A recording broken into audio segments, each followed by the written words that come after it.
just hours after General C.Q. Brown was visiting with troops here in the borderland. KFOX 14 News at 9's Harrison Parker joins us now with more.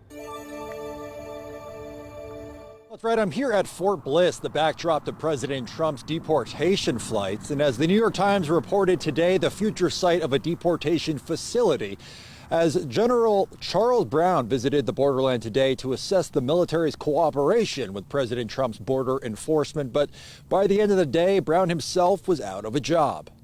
I thought it was important for me to come out and particularly with the focus over the course of the past month with the executive orders coming out from the administration and our focus on the southwest border. The nation's highest-ranking military officer, General Charles Brown, chairman of the Joint Chiefs of Staff, was in Santa Teresa today. He was here to evaluate the military's role in supporting U.S. Customs and Border Protection and amid a buildup of 9,200 troops in the area. Just hours after his stop in the borderland, he was fired by President Trump.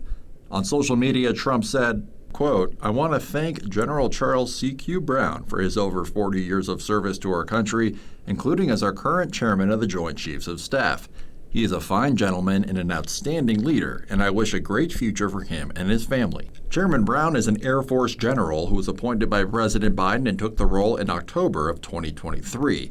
Brown supporters described him as a respected officer, but he also became a target of those who want to rid the military of leaders who support diversity and equity in the ranks. Prior to becoming Defense Secretary, Pete Hegseth set his sights on Brown. How would they correct it? Well, first of all, you got to fire.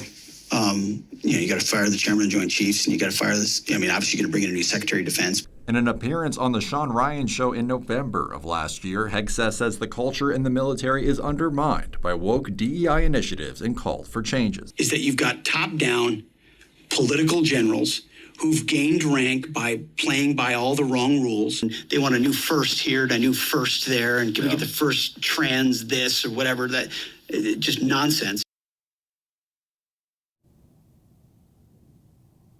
President Trump says he's nominating retired Air Force Lieutenant General Dan Kane to replace General Brown. It was also announced that Secretary of Defense Pete Hegseth has fired the Chief of the Navy, Admiral Lisa Franchetti.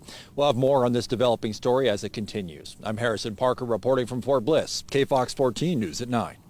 All right, Harrison.